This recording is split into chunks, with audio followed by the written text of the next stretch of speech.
Push Excel was founded in 1975 to further MLK's vision for education.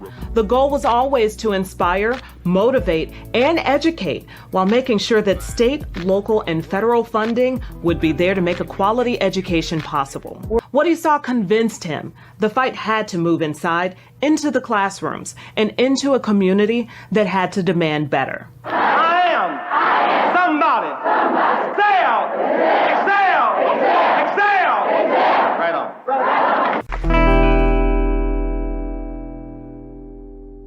Welcome back as we explore the mission and future of Rainbow Push Coalition and Push for Excellence. In order to better understand why these programs work, we need to get behind the scenes to see how Push Excel motivates and mobilizes young people and the communities around them.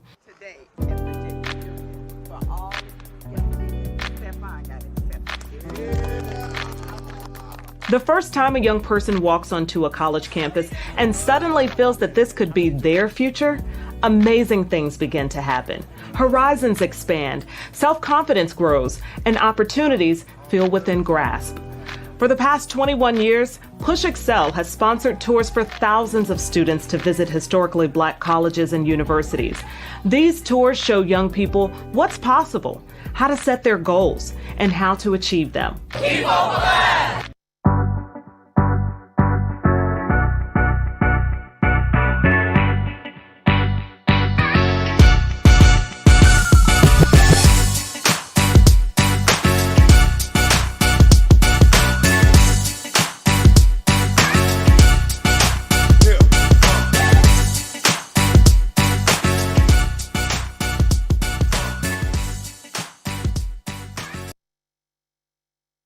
Good evening. I'm Dr. Sonia Whitaker, National Education Policy Director for Push for Excellence. And on behalf of our president and founder, Reverend Jesse Lewis Jackson, I'd like to thank you so very much for giving of your gift of time. I'd also like to thank you on behalf of Reverend Jeanette Wilson, who is the Executive Director for Push Excel, as well as on behalf of all of the board members for Push Excel.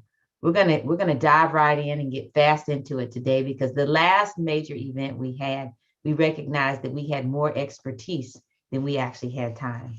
And so with that being said, I'd like to state that, as is indicated in our promo materials, it is Push Excel's humble estimation that the nation is indeed experiencing a mental health crisis, and that the future of our country rests on our ability to protect the social and emotional well-being of our nation's children and everyone who has anything to do with supporting them. Push for Excellence recognizes that mental health encompasses one's emotional, psychological, and social well-being, and is an essential component of overall health. And therefore, this event in our Critical Thinking series is designed to address the topic of mental health, the factors that contribute to declining mental health, and equally important, the types of systems that should be put in place to assist students and adults in developing the mental health and the mental strength of a warrior.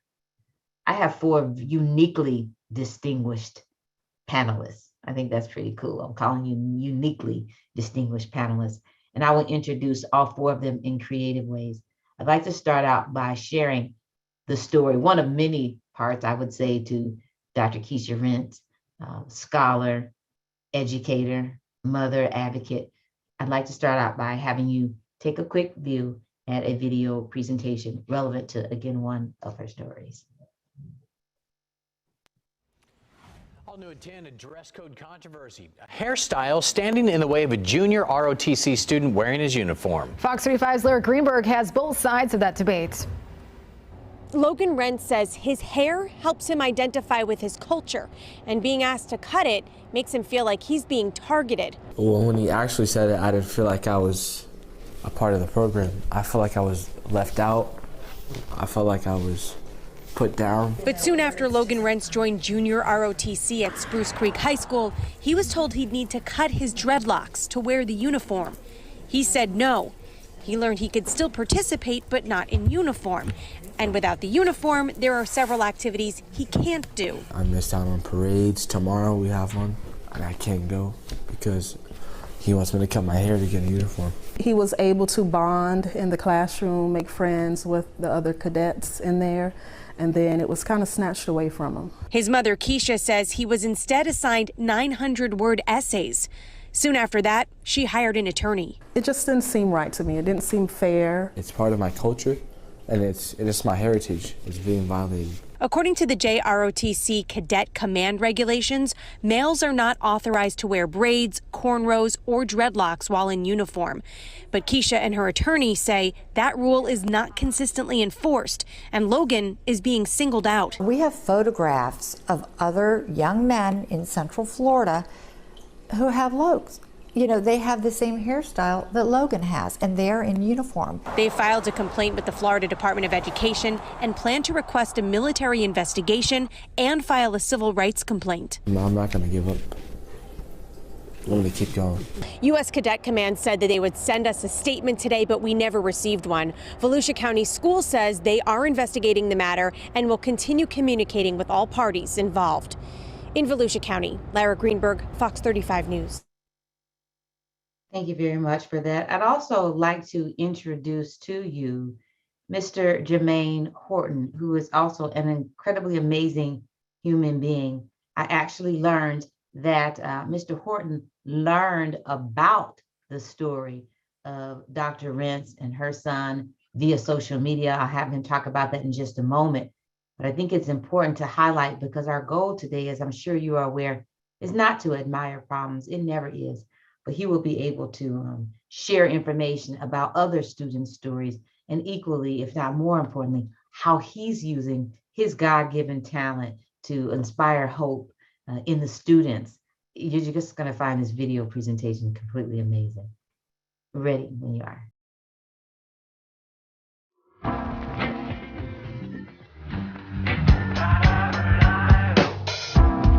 We wanted to empower our youth, but restore their confidence. And we want to be those individuals that says, you know what, here, through our imagery and artistry, we want to show you that you are amazing, that you are powerful, that you are a king, you are a queen, whoever that individual may be.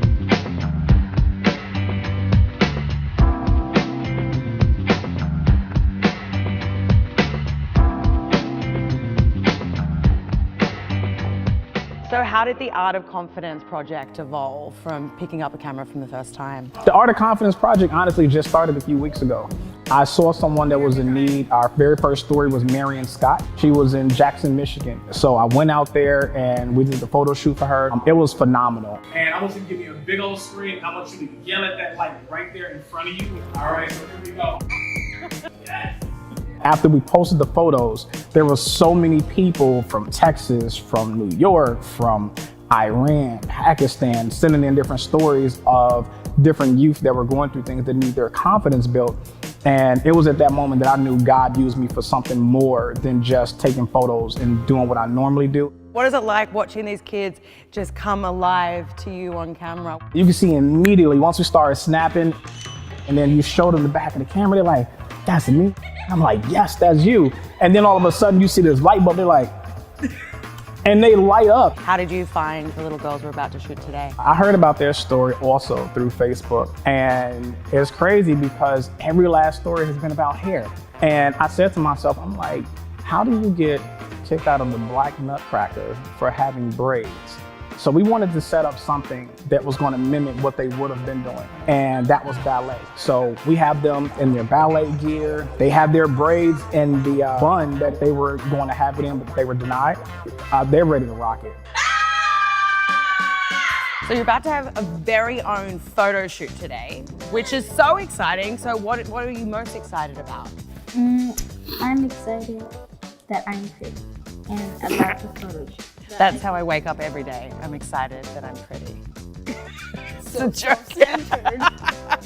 So what do you guys feel like when you're on stage and you're dancing, or today when you're in front of a camera and the music's playing? What makes you feel your best? What makes me feel my best is that I believe in myself and I know other people do in me. What are you hoping people see today from you? That I'm pretty. We've established you're both beautiful. So what would you say to a little boy or a little girl watching this who maybe didn't have any confidence and was feeling like low on themselves? Well, then stop feeling unconfident and be confident and be yourself. And don't think of other people's opinions. My goal is when we're done with this, that they have a love for dance again. They know their worth. They know that they're amazing, that they're beautiful, they're powerful.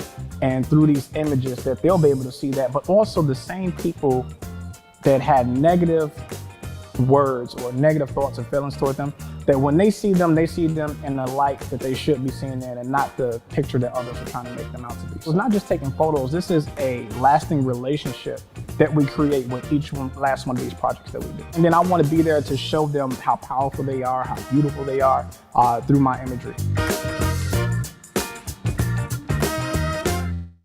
Wow, isn't that something? Before I go any further, I'm going to introduce you to our final two distinguished panelists. It is my distinct honor and pleasure to introduce to the nation Associate Director of Professional Development for the Illinois Association of School Administrators, Dr. Courtney Orzel. Dr. Orzel is the Associate Director for Professional Development, again for IASA. She joined IASA in 2020 after serving as a very successful and very highly regarded superintendent of schools for 7 years and has held various positions such as adjunct professor, middle school principal, assistant principal, and teacher. Dr. Orzel has been honored with national recognition as a finalist for the Women in Leadership Award and leads the IASA Super Women Initiative in Illinois.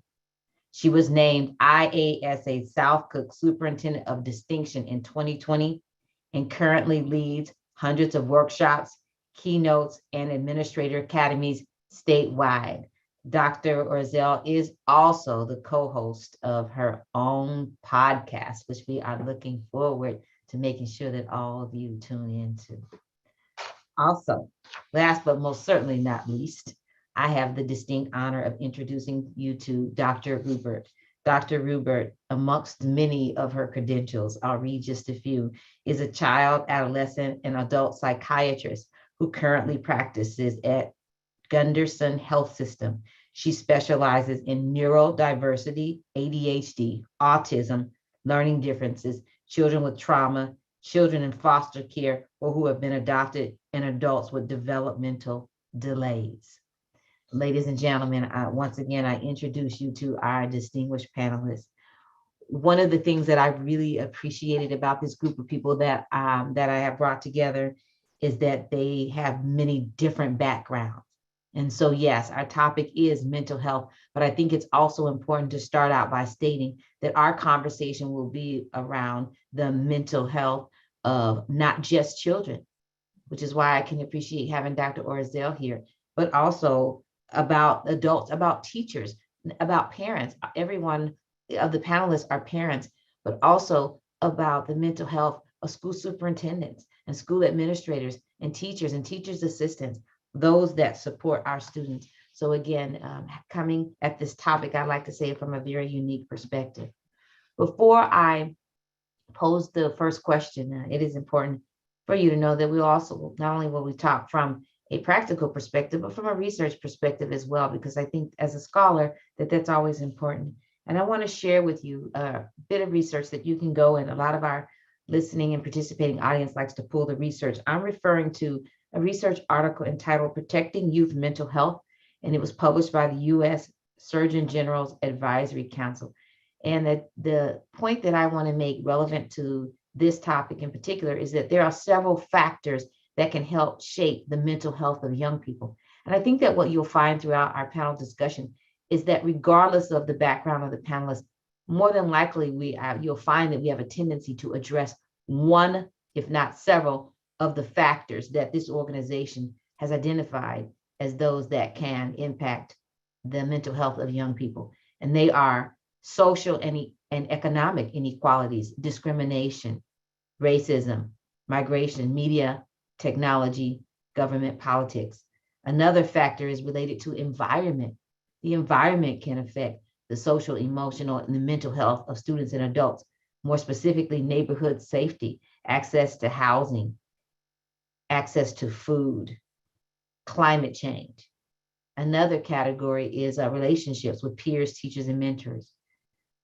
Another category is relationships with parents, caregivers, and those teachers that are whose ultimate responsibility is not only to educate them but to develop the types of appropriate interactions with them that make sure they're whole. I like to say when I think of them, the mental well-being of us and those students.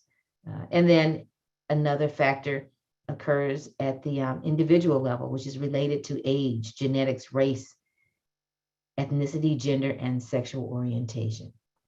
So that kind of serves as the theoretical framework by which we will engage into our very practical conversations. I'd like to pose to Dr. Rubert first, but I'll give the entire panel a heads up. I'm actually going to pose this question to all of you because I think it's important. Dr. Rubert, can you respond to the statement that our mental health is as important as our physical health? Do you have a tendency to believe that? And if so, why? Yes. Not only do I believe that, I think it's very arbitrary that we separate mental health from physical health. Something that a lot of people don't know is that psychiatrists and neurologists are governed by the same board. And what that means is, for every specialty, you have a board that you test to make sure you're board certified to do whatever that specialty is. And for psychiatry and neurology, it's the same board. So as a psychiatrist, when I take my test, 70% of the questions are for psychiatry, 30% are for neurology, and that's flipped because both specialties deal with the brain. So I find it interesting that we're governed by the same people, we deal with the same organ, but somehow neurologists, illnesses that are diagnosed by neurologists are considered medical illnesses, but illnesses that are diagnosed by psychiatrists are considered, something separate from medical illnesses. The brain is an organ. In fact, it's arguably the most important organ that you have.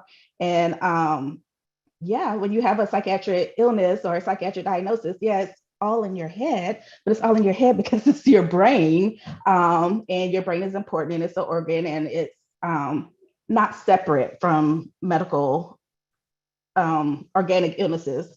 And so it's unfortunate that there seems to be such a separation, and not even just, colloquially, but in medicine, there's a separation. When a patient is admitted to the hospital, they have to be medically cleared versus really they have to be non-psychiatrically medically cleared because psychiatric illnesses are medical illnesses.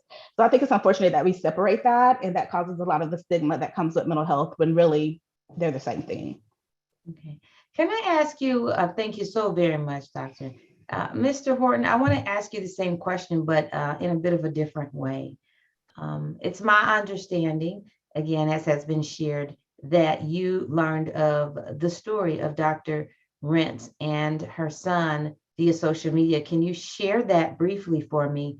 And then the question that I'm going to pose to you, because it seems to me like you're interacting with young adults, probably adults, but also young students when they are most vulnerable. I've seen some of your videos in terms of your interaction with them. So I'm going to ask you a question about that in particular in just a moment. But can you talk about how you came to know Dr. Rentz and your movement actually out of town to her?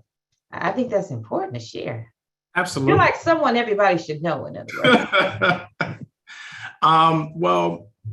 With our Art of Confidence project, we are pretty much very known when it comes to issues, when it comes to discrimination, especially with hair, especially whether there's Facebook, Instagram, Twitter. So when there's a story that breaks about it of some kind of wrongdoing or injustice, my organization is usually tagged and I end up seeing it.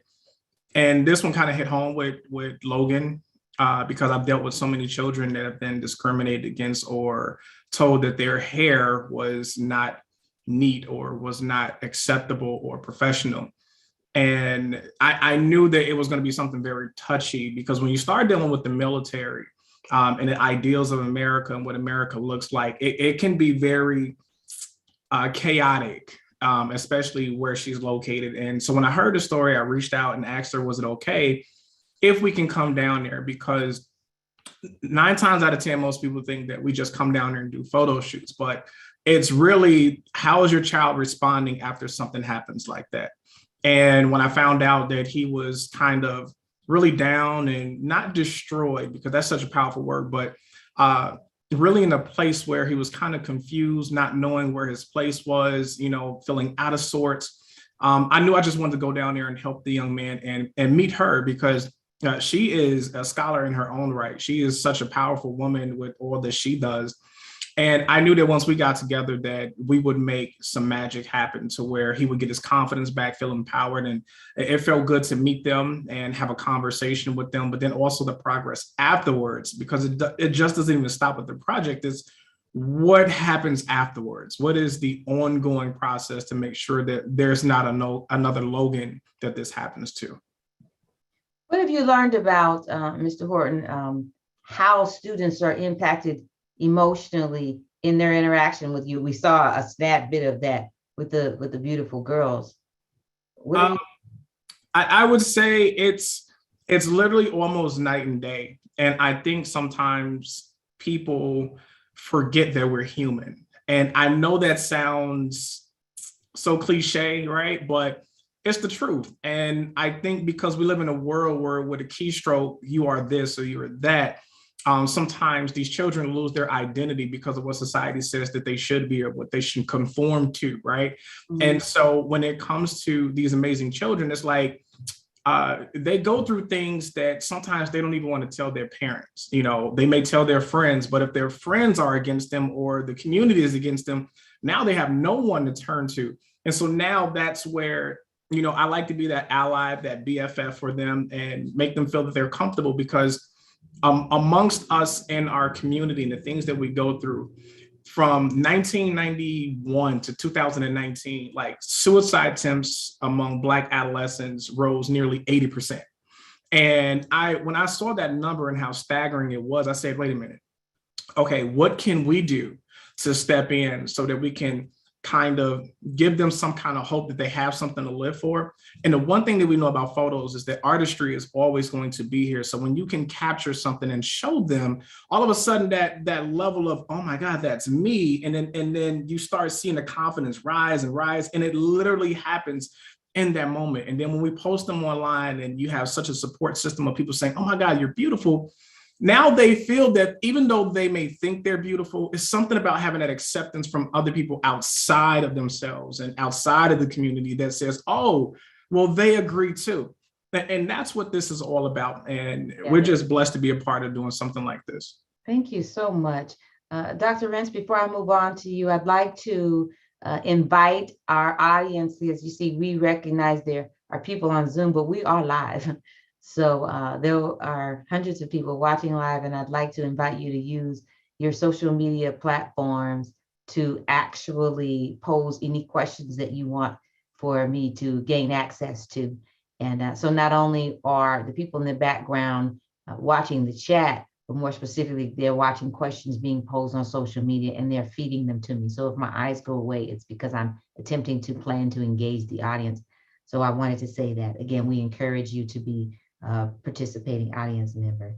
Dr. Rentz, I'd like for you to share your story, but the angle I want to take is actually adding value to something that Mr. Horton said, which is that sometimes when our children are experiencing frustration or they're having a hard time at school and maybe even in the home setting, they're hesitant to share, right? Because clearly you're a rock star, right? So you got a lot of things going on. I can only imagine, I can only make the fundamental assumption that your son might have been interested in making sure that whatever he had to share with you, as painful as it may have been, he probably didn't want to do. So if I could guess so in the first place. But let's have you talk about your story again, whichever angle you want to take, but also add value relevant to the question about how important it is to recognize that mental health is as important as physical health. Yes, ma'am. Mental health is just as important as physical health. And it's a lot of psychological research out there that states how it impacts a student. And I was able to see that in Logan, and Jermaine was able to really help me identify what was going on with my son. it wasn't until he brought him into the studio that I was able to really see how much this was impacting him. It was a moment, Mr. Horton, I believe, when you told Logan I just want you to go back to that moment where you were told these things about your hair and you weren't good enough. Just go ahead and cut your hair, Logan, and Goldilocks, and was just saying some of the things that he remembered hearing that I shared with Mr. Horton. And just the expression on his face and the rage that came out that allowed Mr. Horton to capture the picture that he did, it just showed so much frustration. And that's when it was an eye opener for me to see how this was really impacting him. So at that point, I had to sit down and speak with my family, my mother and some others, and look back at it. And we had to make the decision, is this a fight we want to continue? Because his mental health is more important. But after that photo shoot and those pictures got out there and it started going around the school, it went from, hey, Logan, why don't you just cut your hair, to, hey, I saw your pictures, you should be a model. And that really boosted his self-esteem. And he's really outgoing, very social. And I was just able to see a difference. We went from covering our hair with a hoodie inside the building to wearing our hair down instead of in a ball. So it really boosted his confidence, and it made him feel more confidence in who he was. And then the others around, they realized that just because it wasn't their experience didn't mean it didn't exist. And they were able to see what he was going through and relate to him. Once it hit social media, that's when the kids were more supportive instead of just kind of looking back and not understanding what was going on. Absolutely, absolutely. You know, we did say we were going to talk about the mental well-being of students and adults. How are you doing? How I this process, because let me just leave it there. As an administrator at his school, and of course, I'm always a mom first, and Mama Bear just wants to jump out when you feel like it's personal towards your child. It's hard. It's tough. And sometimes Logan tries to take care of me. You know, at one point when something would happen, he would wait home and he would wait until I get home in my pajamas and come in, hey, Mom, I got to tell you what happened in class today. Because, you know, it probably wasn't good to tell me at work, you know, in the moment. So he would wait until I was in a safe space and relax, and then he would express his concern. So I don't know who was helping who at that point. So a lot of times I had to depend on Logan, and a majority of the time he had to depend on me. Wow. I want to share with you that one of our participating audience members had stated the following. I'll call her Cheryl S. has stated, thank you, Cheryl S., that this discussion is awesome. Cheryl, we just got started. Sebby, I appreciate that, though. This discussion is awesome, and it's detrimental for our youth and adults to be mentally stable and not just physically healthy. I'd like to thank you so much for that. I think we have a tendency to agree. Dr. Orzel, what's your take on what you're hearing so far? What can you appreciate the statement that our mental health is as important as our physical health? And you know, I just shared on live social media just a moment ago. Before I entered into this conversation with you all, I knew it was important. I had actually started the journey, but not all of us have started the journey. So I don't know. How do you feel about that, Dr. Orzel? Well, I think it lends itself to the idea of the power of the story.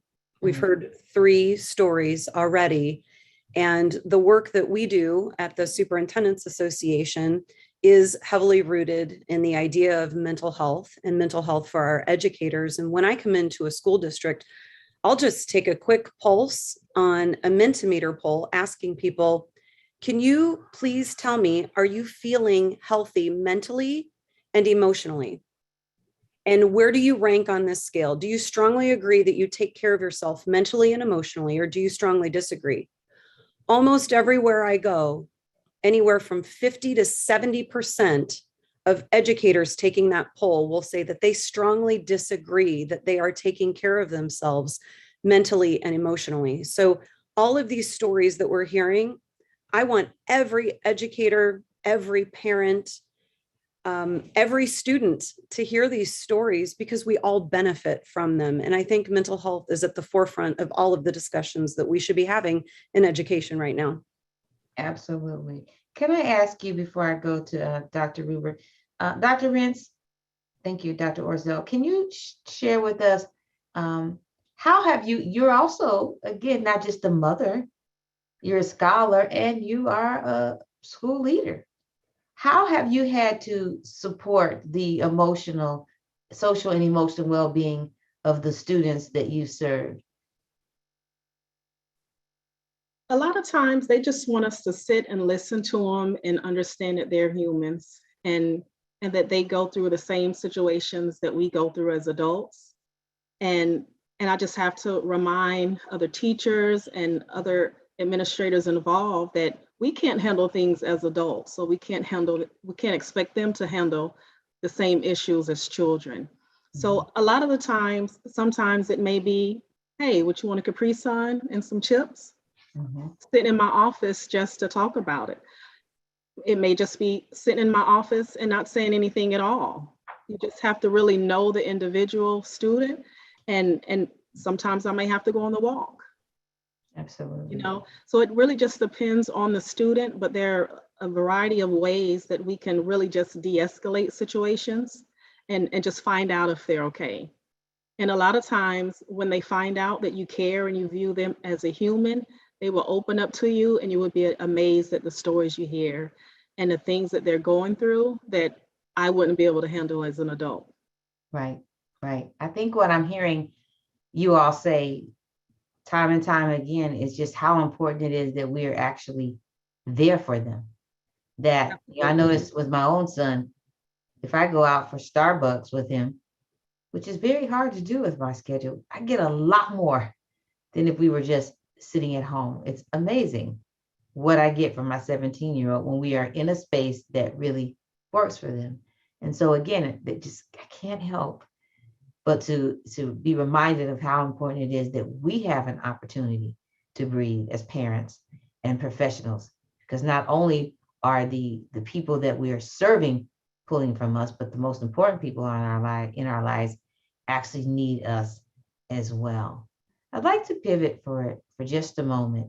Again, earlier I started out by saying that we would address several factors that contribute to declining mental health. We've talked a little bit about race relations, specifically as it relates to hair discrimination. And I do want to visit that again, but I want to pivot for just a second and state to you a fact that I recently discovered, again, in the research report entitled Protecting Youth Mental Health, published by the U.S. General Advisory Council. And in this research report, I'm reminded that since the pandemic began, rates of psychological distress among young people, including symptoms of anxiety, depression, and other mental health disorders, have increased.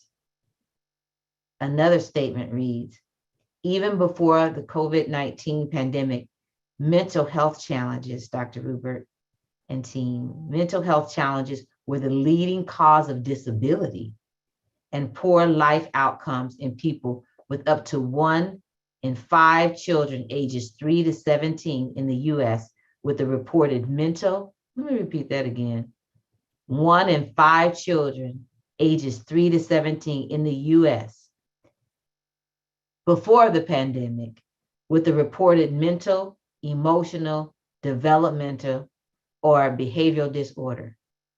As far back as in 2016, of the 7.7 million children with treatable mental health disorder, about half of them never received treatment.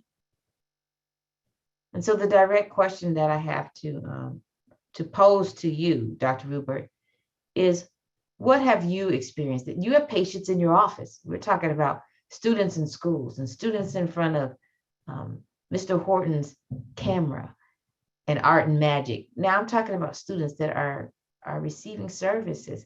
What have you noticed has been the unprecedented impact of COVID-19 on the mental well-being of the students that we serve and the adults that love and care for them? So I've seen kind of two extremes. The one extreme is some of my patients have actually, or when COVID was first starting and there was a lot of remote learning, some of my patients actually thrived with that. But these were patients that had severe anxiety, or patients that were getting bullied in school, or patients that were suffering a lot of racial discriminations or bias because of being LGBTQ or whatever the case. And kind of once those microaggressions or abuses, I'm just going to call it abuse because that's what it is, were removed, they actually thrive. But on the opposite end, we had patients who needed that in-person support, whether they just did better with in-person school or whether they had more challenges and they needed more of that support than what a working parent can give at home. Or whatever the case, they did not do well, and anxiety and depression went up. And then just being stuck in the house, like humans are social creatures. We're made to be social. So being stuck in the house during that time, and especially when you're younger child and maybe don't even have access to be able to call your friends or social media like adults do, that really affected a lot of self-esteem and a lot of emotional behavior, increased anxiety, increased depression. So kind of what I took from that is that schools really just need to be more flexible. There was, for years and years, in the workforce and in the school force, you can't do remote learning. It's just not possible. And then overnight, it was suddenly possible because it had to be possible.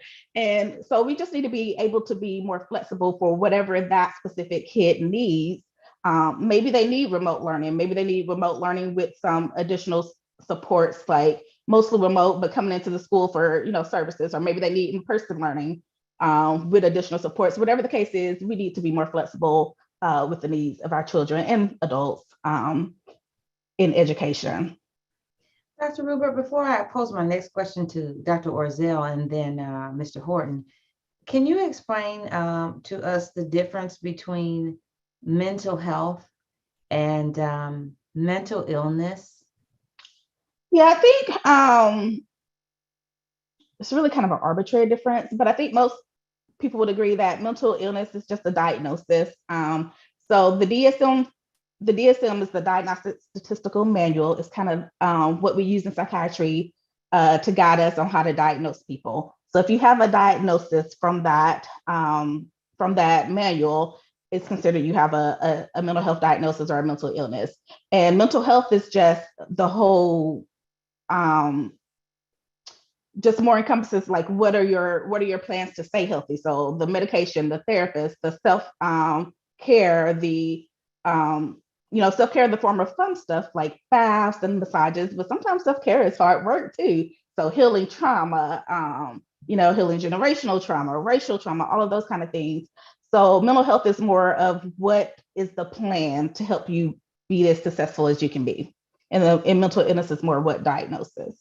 Oh, I love the way you just said that. I think that's clear. Dr. Orzel, I was going to say I'm going to put you on the spot, but I can't put you on the spot. You're on the panel. Speaking of this conversation around COVID-19, and now I want to move from the impact of the unprecedented impact of COVID-19 on the mental health of students and adults from, I'll say, a clinical perspective to more of a practical perspective. And I want to start with stating that Dr. Orzel moved from her superintendent job into her current job, which I'll have her explain exactly what she does. I think that's important to know during the middle of this international pandemic crisis. So, Dr. Orzel, can you add value to this discussion by one, talking a little bit more about what you do in general, and actually what happened as you transitioned, what you saw occurring as it relates to your interaction with the students, but mostly adults, the adults that are serving and leading these children? Sure. So I was a superintendent that had accepted the position at our Superintendents Association, but accepted it almost 10 months before I officially started. So I was remaining a superintendent, and then stood with the governor on the day that he closed all in-person learning. in schools in Illinois and was appointed to the governor's transition team, which was comprised of 23 superintendents across Illinois and led by our executive director, Dr. Clark. And our task was to assist all of our districts in Illinois to navigate the transition from in-person learning to remote learning, very similar to what Dr. Rupert was just sharing. So our association, certainly I believe that we took the lead in many initiatives. We were not conditioned as educators to understand the impact of remote learning or even how to do remote learning. And to Dr. Rupert's point, one day we wake up and here we are on Zoom. I remember the first time that we found out how to do a Zoom background, and that was really exciting in that moment. Yeah, but we had 100 sessions that we created with instructional coaches and people that we believed to be experts in that particular field, and reached over 2,500 educators just over the summer leading into that following school year. And what we quickly found, to your point, Dr. Whitaker, is that not only did we have students struggling, but we had parents struggling, we had educators struggling, we had superintendents who we serve, 850 plus, struggling. So we began doing things like hosting mindfulness matters sessions with our superintendents. We hosted superintendent to superintendent sessions with our executive director. And in December of 2020, we launched counseling support for all members of our association. But the most popular thing that we have done at our association is this notion of refinding your why, or bringing back the purpose of why did we get into education for our educators to address the stress, the anxiety, the disconnect that educators face, which ultimately impacts students' experience in the classroom. And we've reached over 3,000 educators in the past year alone. And the idea is we create a safe space for educators to share what are the challenges in life, at work. And we always talk to them about, we're probably not going to remember the science test, but we are going to remember, do you have a dog? You know, kids want to know, do you have a dog? What's your dog's name? You have a first name? Neat. And so we try to bring educators back to the sense of purpose, because the job is very, very challenging. And we need to be reminded that one of my favorite superintendents always says, on a child's absolute worst day, you are still their best hope. And don't forget the power and the impact that you have on children. So I think that the work that we're doing from a practical standpoint is extremely important. And when we work with teachers and staff and superintendents and educators across the entire nation, we hear we need to be reminded why we got into this. We need to see a child's face. And let's get in there and remember the impact. And we've heard 3 stories from our panelists tonight of the impact of educators. So that's the work that we're trying to do at the association every single day. Can you tell me, Dr. Orzel, and then Mr. Horton, I'm going to ask you to speak from a parent perspective. Dr. Orzel, can you talk to me about mental health and why this topic is important to you personally and professionally? Sure. I have an 8-year-old daughter going on 18 or 28 on any given day. She keeps me on my toes, but she wants to be a teacher when she grows up. I cried tears of joy and pride that my daughter wanted to be a teacher. I think that education is one of the most profound professions on the planet, and I'm proud of that. And I have a son who is 13 that was diagnosed with autism at the age of 2. He has severe ADHD, and he struggles socially. And it is a personal passion of mine. I call autism his ability, not his disability. And it's something that I see in my house happening every single day. And I'm a parent advocate about parent voice. And I believe that every student in our systems and every parent should, and staff member, should feel visible and should feel seen. And how do we create spaces that no child ever feels invisible, that everyone has an advocate? And, you know, certainly the work that Mr. Horton is doing sheds light onto all of that. And so from a personal lens, this is something that I'm impacted by on a daily basis. And it's been a very important part of my life, but he's my inspiration.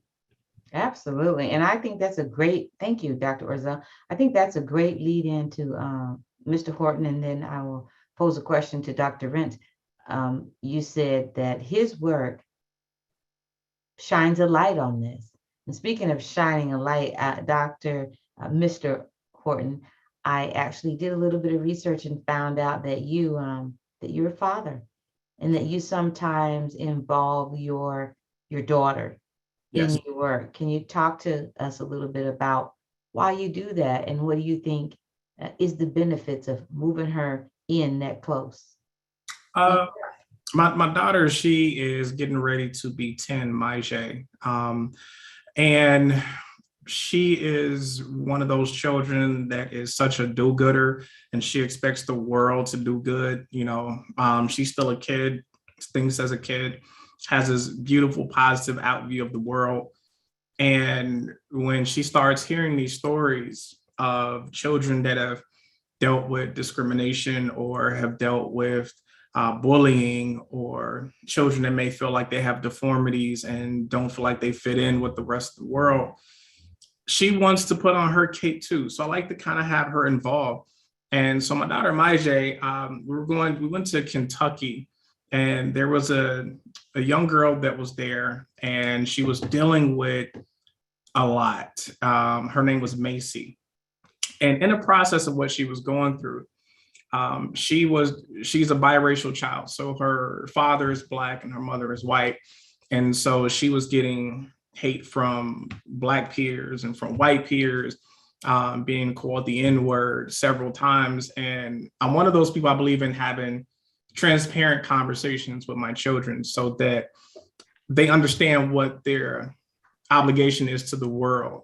Like right now, you're a kid, but one day, even in your childhood, and children should be children, but you have children that go through the things they go through. Now they have to be advocates for other children now, because they were put into the forefront of situations that took place. And so when she heard about this, my daughter was like, why does somebody care about her hair? Why do they care if her parents are different colors? Who cares about that? Mm-hmm. And so my daughter, she's my social media manager. She does my live videos. Every time I'm there, she's holding up the camera. She knows what to do. She throws in ice cream emojis. And I just want her to be a part of it, because I feel that we are in the process of creating and writing history with what we do with our Art of Confidence project.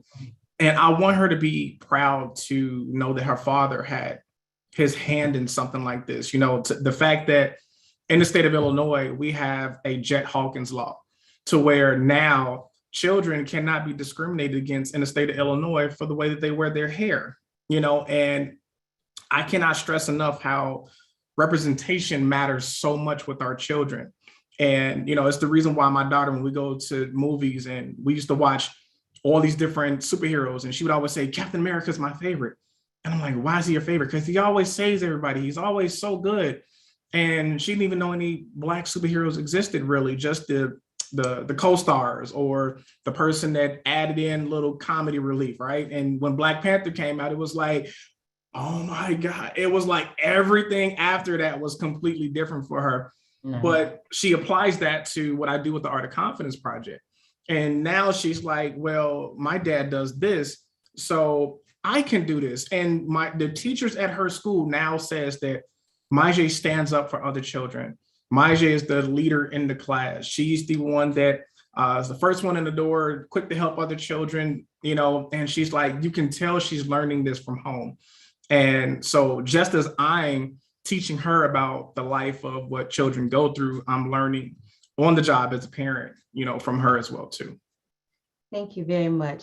Dr. Rentz, can you talk, and then I will engage. We've got some great comments, not just in the chat, but coming in from all over here. So I want to engage the participating audience in just a moment. But Dr. Rentz, can you, in your bio, it reads a little bit about the work that you do. I'll use the term crisis management team, or the team that really works to support the social and emotional health of the students that you serve. Can you talk a little bit more about the work within the school or the district that you work with that is being put in place to support students? Yes, we have a system called the PST process, which is the problem solving team. So we use that process to identify students that may have a disability in high school. And I would say during COVID, it has increased a lot, the number of disabilities that has come in with new diagnosis and diagnoses that weren't seen before, because maybe the anxiety or the different things have made certain issues increase and to be more recognizable. So the teachers, if they notice that a student is struggling academically, or maybe they're receiving referrals for the same reason, multiple referrals for the same reason, then we go and look to say, hey, is this a kid that may have something else going on? And do we need to do an evaluation to see if we can provide him with some services to make sure that he's successful within the school system? So with that system, we have our school psychologists come in, our school social worker, all the teachers, the guidance counselor of that student. We get together as a team and with the parent and the student, and we talk about the needs for the student, and we put something in place if needed. At that point, we determine if they need an IEP, which is an individualized educational plan, or a 504 plan, depending on the disability or the things that we find out from the evaluation. With the crisis team, it's when it's a threat assessment and we have an issue going on. Maybe the student says that they want to harm themselves, or they engage in an activity that may be a threat to themselves or others. It's the same process where the counselors and I come together with the mental health specialist from a nearby institution, and we get together and we assess the threat. And we try to see if it's substantial, or if they need to be Baker acted or receive services within the school. I appreciate that, you sharing that, Dr. Rentz. Dr. Ruber, would you add value to something that she said in particular? And then I will pose a question to you, Dr. Ruber, that one of the participating audience members wanted me to pose. Dr. Rentz just stated that in many instances, she is experiencing an increase in the number of students who is diagnosed with a disability. I hesitate to say post-COVID-19 because in many ways it's still going on, right? I think that probably be inappropriate.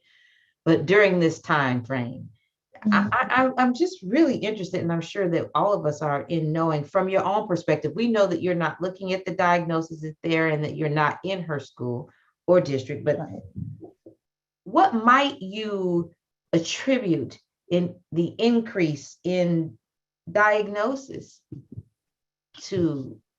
I think a number of things. One is just education of the public on things. You know, ADHD is this, ADHD in women is this, and looks different from men, or in girls is this, looks different from boys. Autism in Black people look different from white people. You know, so just that education and on the diversity of those diagnoses that they exist. I think the other thing is, again, kind of with the way education had to really revamp in the last couple of years, and even though most people are back to in-person school, but I think the kind of going back and forth and things like that uncovered a lot of kids that were maybe kind of squeaking by, but once those supports of maybe the other students or whatever the case was removed, then you could see what was really happening with that child. I know I personally have, so generally most diagnoses are clinical diagnoses. And if I can clearly see that this is what's going on, you know, I don't need to send them to testing for that. But sometimes I have kids that are questionable, or that are, except for learning disabilities, you have to test for learning disabilities. I'm definitely seeing a lot more kids that I'm like, you know, is this anxiety or is this a learning disability? So let's, you know, send you to our psychologist and get you tested and, you know, make sure that we're not missing anything. If you're struggling in school, I want to make sure that I'm not missing anything that could be helpful for you. So I just think the awareness and that people are more open to getting these diagnoses and understanding that we're trying to provide supports versus label kids in a bad way, because that used to be a concern, that you just want to label my kid and you want to put them in special education and they just get a certificate and they don't graduate. And, you know, that was a big and valid concern actually at that time. but education has moved forward where we're actually providing supports for kids to be able to get their diploma and not just putting them, to the side so that they don't learn. Okay. One of the questions, thank you for that. And panelists, feel free to add value to any question that is being posed. One of the questions that came from I'll make a statement. I think this statement was made to repeat Mr. Horton, who said representation matters. So thank you to the panelists who actually typed that in the chat box, because apparently, and I can concur that is actually important to me also, and that was important to the panelists. I also want to read that someone stated that as a high school teacher turned instructional coach, I can certainly affirm that self-care is difficult, but also necessary, especially for educators. We can't pour from an empty cup. The very specific question, so thank you all for being right here with us. We appreciate that. The specific question that was posed, Dr. Rubert, that I would like you to answer is related to what kinds of strategies can be put in place, I'll say initially, in the school setting to support students, or excuse me, with the adults who serve them, to help them, to support them. If, for example, a child has been diagnosed, or it appears as if they should be diagnosed, and I use that term loosely because we don't want people who are not qualified and certified to diagnose students. But if there's, for example, an instance in which a recommendation has been made to see an expert like yourself, and that's not followed through on, I believe, and correct me if I'm wrong, audience member, who I also tend to refer to as a panelist, but there's a question about how can we support them? If, you know what I mean? Mm-hmm. So one thing that it is important to note is, and I'm not sure if this is the exact number, but it's something like one child psychiatrist for every 10,000 kids. So there's literally not enough child psychiatrists to treat every kid that needs to be treated. So with that being said, we need to do things that allow our educators to be empowered just to be more individualized with each child. So for instance, one thing I do, I have a business called Insightful Consultant, and one thing I do is I provide like neurodiversity training, anti-racism training, mental health training to hospitals, to schools, educational systems, where you can learn how to be trauma informed. You can learn how to work with a neurodiverse population. I'm neurodiverse myself. I'm autistic and ADHD. My kids are neurodiverse. In fact, I have to patients slow are you down. neurodiverse. Dr. Rupert, I do neurodiverse. have to slow you down for a second, because I did ask you this before, and I think it's important for our audience to know what is meant by neurodiverse. So neurodiverse is actually a term that was developed by the autistic community, because in medicine and in psychiatry, but all of medicine, we kind of go from a deficit model, right? So when you come into psychiatry, I need to know the things that you need help with that are bothering you, and then I diagnose what's wrong. So neurodiversity was a term that that is more from a positive model versus a deficit model. So people that have ADHD, that are autistic, that have learning disabilities or learning differences. It's a way of saying that your brain is diverse than the typical brain, but not in a deficit model, right? So like ADHD is considered a disability due to having trouble paying attention. But really, it's not even necessarily always that you have trouble paying attention, is that you have trouble controlling your attention. So you have trouble controlling that attention to where you might need it right here because you're distracted by this over here. And in medicine, we work on a deficit model, which we hope to change in the future, but for right now it is what it is. But we want patients, and patients have empowered themselves to work on a model where this is how my brain works. What can I do to be successful with how my brain works? And instead of saying, I'm deficient in this, I have a neurodiversity. It's just kind of the way that word has been developed.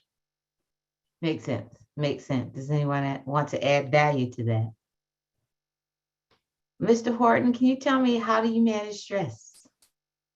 Gosh, I love that question. Managing. Well, because you are, I'm thinking about, you're sitting with students and their families at their most vulnerable moment. Yeah. Again, I've seen those videos. this is what we showed our audience was just a snapshot of what you see students break down. So how do you, or how will you begin to manage stress as a direct result of those experiences, and or just taking the time to think about it tonight? One of the things that I've learned when you're helping other children and doing this process, for me, it's almost like I become a mirror for the children's emotions. So what they feel, I end up feeling, it's transferred to me.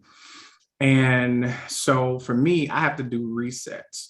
And I am so big on mental, I call them mental health breaks, because the pressure of making sure that my clients on a daily basis, with my wedding clients and my portrait clients, also doing sports, also as a parent, also as running a studio, running an event space, and then running a nonprofit, all across the country. And it's not even just some of the stories. It's sometimes when there's someone that I want to get to and help, but I can't even get there because it's so many. And that kind of weighs down sometimes on you, like, what if you could just do more? And sometimes I have to remember that I'm really not Superman, and I can only change the world one person at a time, and however I can get to that individual. But for me, the outlet for me is sports, it's video gaming, it's taking naps. I think naps are so underrated as an adult. And there's two things that I do with my project with the children that actually help me. And I did not know that this was actually an exercise that was done in the community until I found out that it worked for me. And for the children, they do two parts. One is where they scream into the camera. And when they scream into the camera, they're releasing everything that they had went through at that moment, what they were feeling. And it's almost like, as children, when they go through something, you don't want them to lash out in school or in an inappropriate place, so to speak. And sometimes children are not given that outlet, and neither are adults, to really just scream and cry. And sometimes crying is actually good for you. It's a good release, right? And so sometimes I'm at home, I just scream and I just let it go. And you just have this like an aha moment. It's a relaxation kind of thing. And then I have them put their fist up and say, hey, this is how you get your power back. And sometimes I have to remember that whatever it is I'm going through, and when I release that stress, that I have to come back to the origin of who I am. And I think that's also important. So stress for me is just focused on my sports with my Chicago Bears, as a diehard Bears fan, even though they can stress me out sometimes too. But that is my absolute outlet: gaming, sports, and vacationing. And once we make time for ourselves, I think that's very important as adults, because we do so much that we sometimes forget to take care of ourselves, because we're so busy taking care of other people in our professions and even in our friendships. So we have to make time for ourselves. But our children, we sometimes forget that the world is heavy on them, because people say, well, they're kids, they don't have any responsibilities, so why do they feel like they're stressed out? Our kids were just able to go to school, and then for a whole 2 years, they were taken out of school, forced to work at home and trying to learn how to do remote learning. And some people, it worked well for them. Some it didn't. My daughter is one of the people that love being around other kids. So she's socially inclined with other children. And when she doesn't get that, she goes into this almost like a little cocoon almost, right? And the friends that she had before, she's not even friends with them anymore because she lost that connection, And so when you notice these patterns with our children, it's like, okay, now I make sure I give my children mental health breaks, even from school. I will take them out of school for a day or two, maybe even for a week, and take us on vacation. But I think it's imperative that our children have those same outlets as well as adults. And speaking of that, thank you. And Dr. Elzel, I am going to ask you, yes, please do. I just wanted to add to that I, as a psychiatrist and a parent, but 100% agree with letting your kids have mental health days. I've honestly never really understood why perfect attendance is so like this thing to strive for, because they're kids. Like, why can't they have a break from school? So I'm definitely on board with mental health break days for school and trips and all of that kind of stuff. So I just want to add to that. Well, and I gotta tell you, I like to be authentic. When we have events like this, it's so much work to pull it together. And I'm just gonna do real talk for a second, but I really like to grow as a result of it. And I'm gonna be transparent and say that in preparing, I decided, there's been a couple times a year, not a lot actually, where my son is like, Mom, I'm not feeling it today. And I'm just gonna say, I really think that sometimes I should go with that. I've always been like, no, no, no, you got to go to school. You got to go to school. But sometimes I'm not feeling it. So what's wrong with, and Dr. Orzel, where I'm going with this in terms of the question I'll have for you next. So what's wrong with, as we begin to now move toward some deeper understanding and also making recommendations for our participating audience? I guess the question that I want to pose is or the statement I want to make is, what's wrong with providing our students an opportunity, or our children an opportunity to say, I'm not feeling it, not today. I'm going to tell you, I do that as an adult. I'm fortunate. I have my own office and I have no problem saying publicly, there are times when I'll go to work and I'm right with my people. And there are times when I go to my work and I say, I got to have a minute. Something happened before I got to work today. And I just need a hot minute. And what's interesting is once I get that minute, I'm good. Don't you think that students need that also? It's my understanding that the state of Illinois actually believes that as well. Dr. Orzel, kind of moving into some recommendations or models that states can consider across our country. Can you talk from your perspective about what we know or what we learned recently the Illinois State Board of Education has done relevant to this topic? Sure. The legislator passed a bill for 5 mental health days for students. And I remember when I was a student that my best friend, her dad used to take her to the movies, a movie day in the fall and the spring, and how jealous I was that my mom and dad never would have allowed that. And then I'm thinking, her dad obviously had it going on. And so we do need that. And the language also asks that a mental health professional to intervene if the student has taken more than 2 days for mental health. And there are some specific districts that I would highlight in Illinois, like Carbondale High School. Daniel Booth is the superintendent there, 1,000 students. In 2019-20, they averaged 30 students who were referred to an outside agency for counseling support.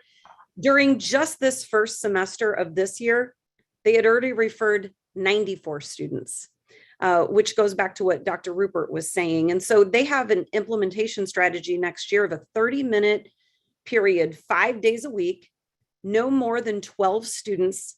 And the idea is building relationships, supporting grades, supporting behavior, supporting attendance, checking on students a minimum of 1 time a week with school-wide data. But the key to this is also they have adults making connections outside of school. Peoria Public Schools with Dr. Karat, huge need. And they have a wraparound center, a one-stop shop located in an underutilized school.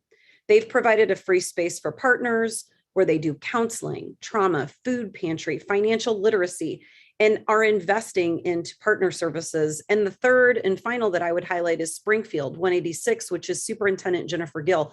They have 33 school sites and 13,000 students and 2,500 employees in that district. They have seen a significant increase in anxiety based on issues with students and staff. They've utilized federal funding to support a partnership between Memorial Behavioral Health. They've hired additional social workers to reach 41 social workers in the system. They have staff that are accessing their employee assistance programs. They've increased the number of family community engagement liaisons so that they are in every single school. And one of the things that I think all of these superintendents will tell you that the stress is real, behavioral concerns are on the rise, but they have hope. And that's why I think panels like this are so critically important.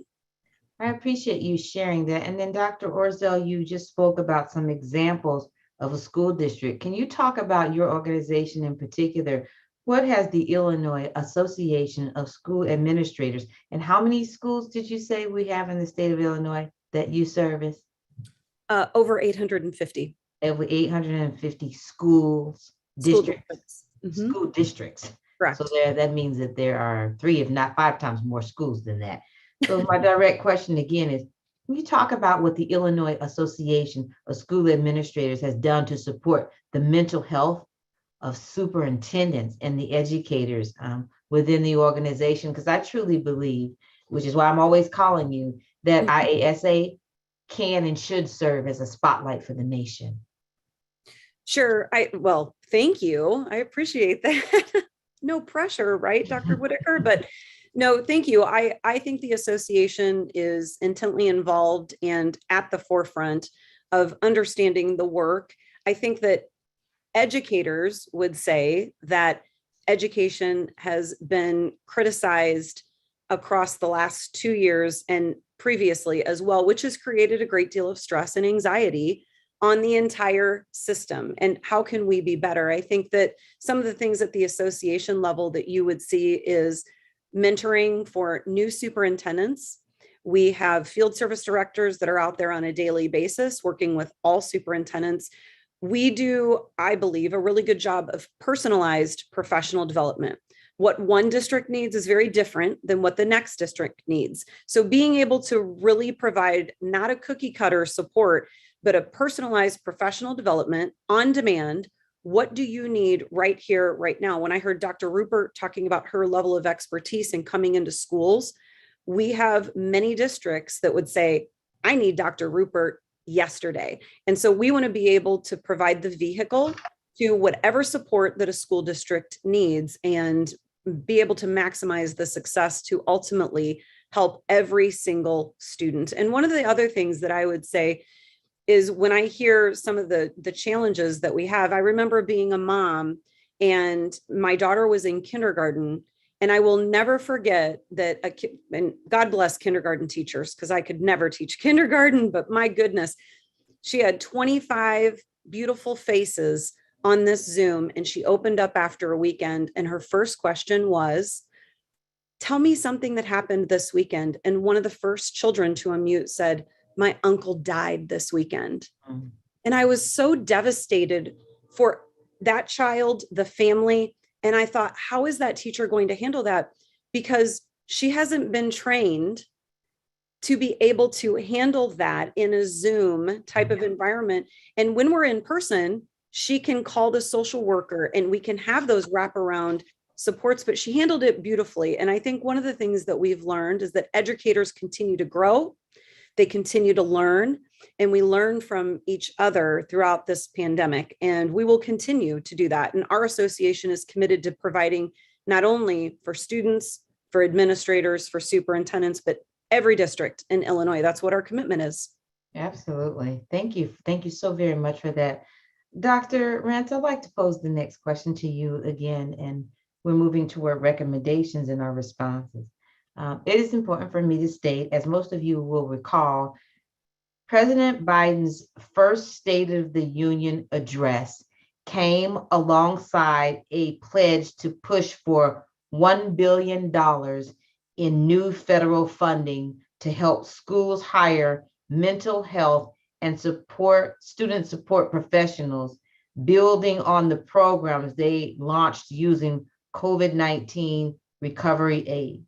So again, with regards to the president's pledge to push for $1 billion in new federal funding, how important do you think this is right now? I think it's really important now because with the students being homebound for so long and coming back into the school system, they weren't on even playing fields.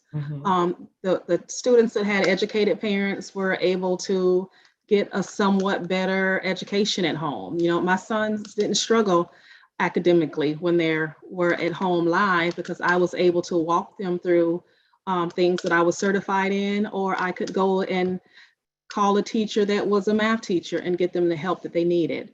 A lot of students had to be at home by themselves doing things that they couldn't get help for. So I think that money could be used to put other programs in place at the school to help these children that have fallen more behind, that were probably already behind, and close that achievement gap. and even the playing field a little bit. Also with after school extracurricular activities, we have a lot of schools in our area that are zoned into a school. So those students aren't able to participate in after school activities simply because they don't have a ride, which isn't fair. But they need to be zoned in, because if not, then the school would be predominantly white. So there are certain subgroups that are impacted because of the zoning. But if it wasn't in place, then they would still be lacking. So it's if you do and if you don't, it's still going to be a bad situation. But I think funding like that could be used to put tutoring programs after school, circle group roundtable discussions where the kids can get together and talk about what's bothering them, because they have the same issues that we have. And a lot of times teachers and others forget that we have 17, 15, 12-year-olds with 30-year-old responsibilities at home, because they have to do what needs to be done in order to survive. And that may not be the case for others. And it's hard to stay focused. So sometimes you need to let that student put their head down, because maybe they were up all night watching the kids while mom was at work. So I just think that funding would help in so many different ways, just leveling the playing field for the students. Absolutely. And what I hear you say sort of indirectly really is also related to training. And I heard that Dr. Ruber referred to this also, rather, the training that is needed, because we don't, and then even Dr. Orzel, actually, we've all referred to that in some way or another in terms of what teachers should know how to do, what teachers and administrators should be able to recognize in their students. I also want to draw your attention to what is referred to as a recommendation for what federal, state, and local governments can do to help address this topic. And then in a few cases, if I'm at your area of expertise, I'm going to ask you to respond to them. So again, this source is entitled Protecting Youth Mental Health. And the recommendations that they're making are as follows: address the economic and social barriers that contribute to poor mental health for young people, families, and caregivers. Some of these I'll actually ask you to respond to. And more specifically related to that, it says priorities should include reducing child poverty and ensuring access to quality childcare, early childhood services, and education, healthy food, and the like. And I must admit, when I read that recommendation, Dr. Orzel, I thought about you referring to the work that's being done in Peoria School District. Dr. Sharon Karat is indeed a rock star, that she's the superintendent of schools there. So when I think about the wraparound services, essentially would be a solid recommendation, using practical terms, would be an example of what school districts and school officials can do to address or support mental health in students. Another recommendation made as to what can be done at the local, federal, and state level is taking action to ensure safe experiences online, which we really didn't talk much about tonight, which is, online services for adults and children. For example, when they can't, when they can't get out to receive the type of services that you provide for them, Dr. Rupert, making sure that they are able to access those services from you and others, experts like you, in a safe way, making sure that they have support from their families in terms of logging in and making sure they're going exactly where they need to go. Another recommendation being to ensure all children and youth have comprehensive and affordable coverage for medical care. And so I think that we haven't talked a lot about politics, but I think it's important to know who your elected officials are and to recognize those stories that you all have shared here. You should be able, and we should be able, to get some support from our elected officials, even when the money runs out relevant to the funds that we are receiving as a direct result of COVID. You all know that money will not always be there. And so we need our elected officials to know what matters to us and our students, and then to keep pushing for the financial support that we need to continue those services. And then I'll pose this one to you to add value to, Dr. Rupert, and this recommendation is to support the integration of screening and treatment into primary care. What does that mean to you?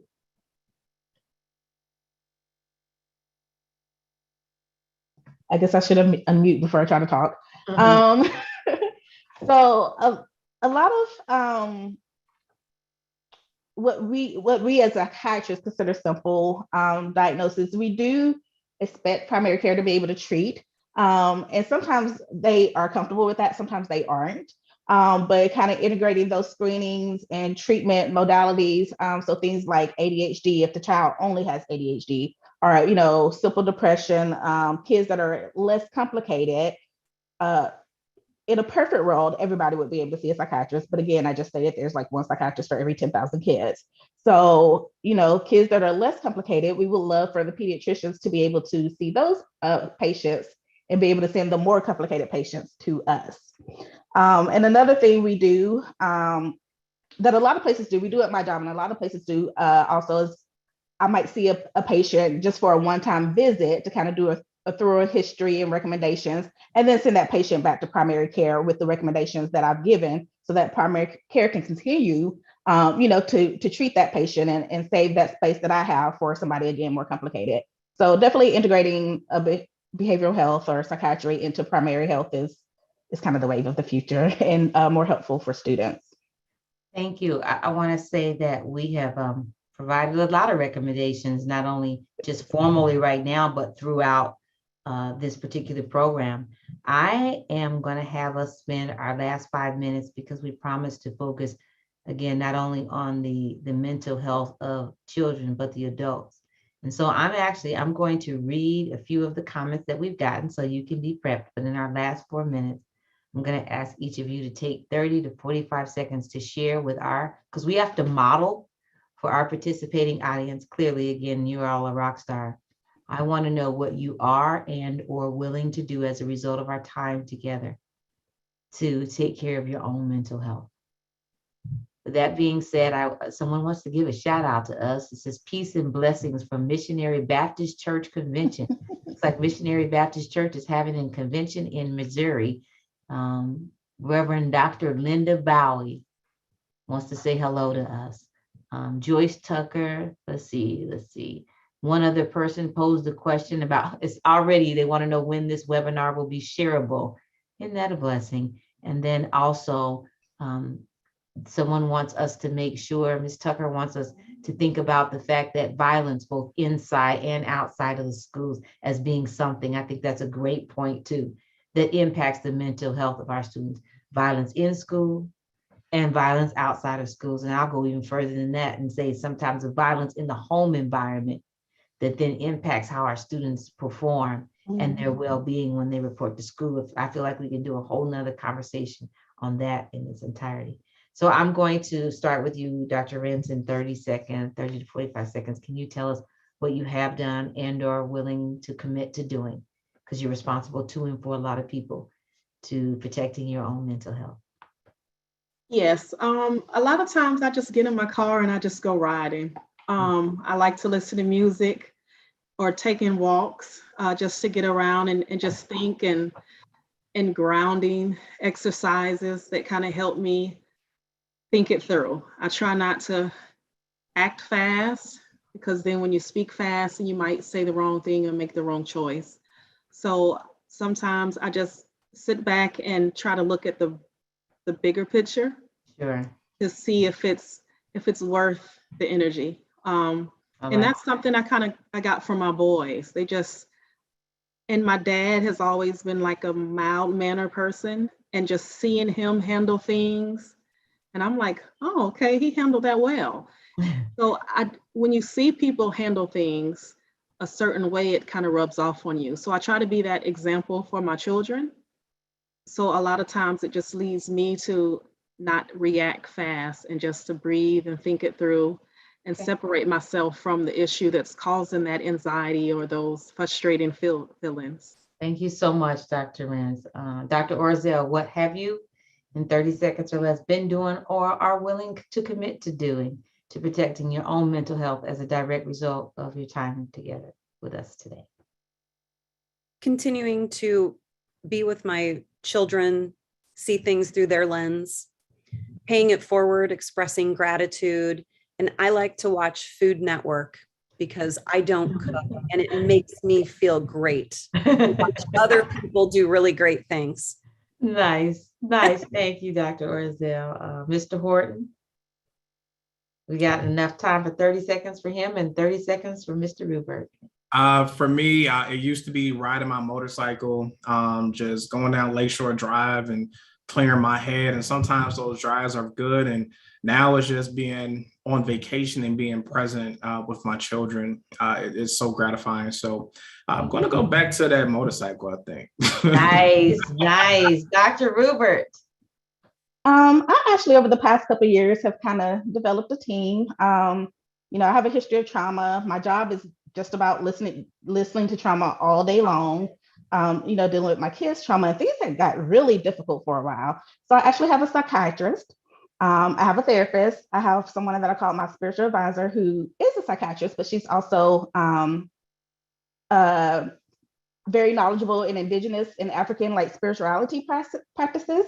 So I just do a lot of healing work. I have friends that I kind of help keep on me with either just going out, having fun, or if you notice my mood is slipping, kind of call my attention to it so I can get on top of things with my doctors before things get too bad. So yeah, I just have a team that kind of helps keep me healthy. Well, thank you so much. And I'll close by saying that I've made a commitment to nurturing my friendships. When COVID first hit, we couldn't see each other. We couldn't be around each other. So they're probably getting sick of me coming over their house and spending time, but I'm spending a lot of time with my friends, and I find that extremely helpful as well.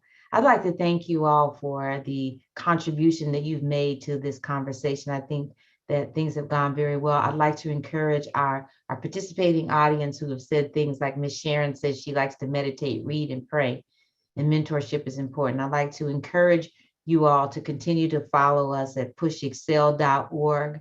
Our next event is being held, I think, May 17th.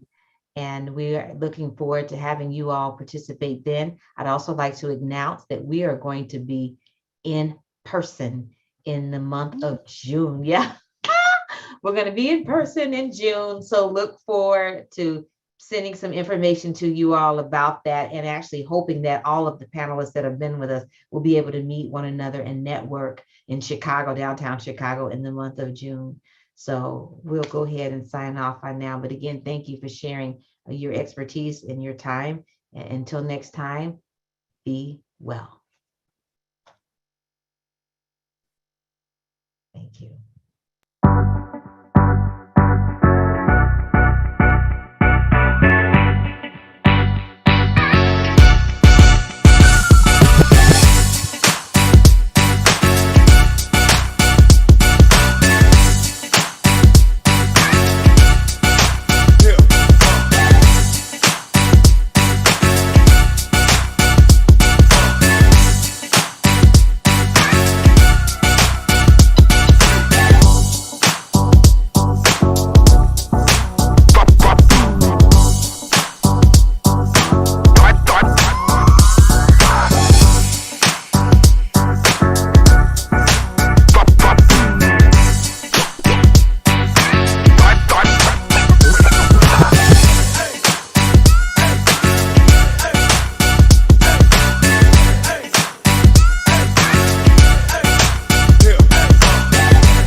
Good night.